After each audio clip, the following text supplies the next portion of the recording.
తెలుగుని మాట్లాడడం. నాకు మైక్ వద్దా?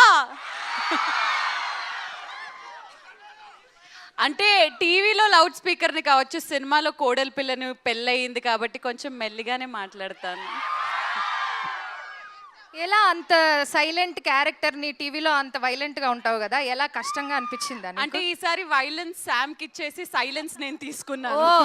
ఓకే, కొంచెం కష్టమైన పని అయ్యి ఉండొచ్చు. చాలా కష్టంగా ఉండింది సైలెంట్ గా ఉండడం. ఓకే, అర్థమైంది మాకు. కాదా వైలెంటా చిన్న కోడలు కూడా? వేరే రకమైన వైలెన్సా? అయితే వెయిట్ చేసి మూవీ చూడాల్సిందే అన్నమాట.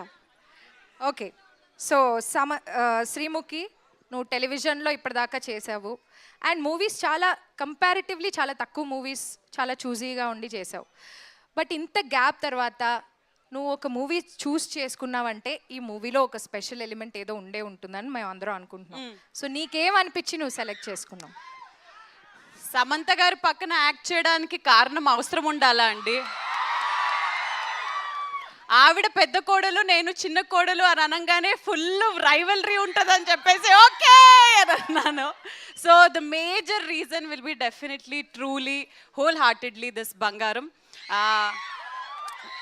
Not just a fan of her work on screen మాత్రమే కాదు, ఆఫ్ స్క్రీన్ అనే తను ఎంత బంగారమో మీ అందరికీ తెలుసు.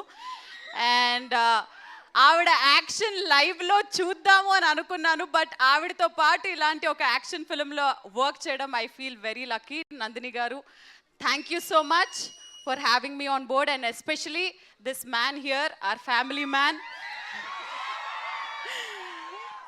It was amazing to be associated with Raj sir also in this way. కాబట్టి ఒక కంప్లీట్ ఫ్యామిలీ పిక్చర్ కాబట్టి ఇంకా రీజన్స్ అవసరం లేవు. అర్థమైంది మాకు కూడా. Yeah thank you. నందిని గారు, మీరు సమంత గారు ఆల్రెడీ ఇప్పటికి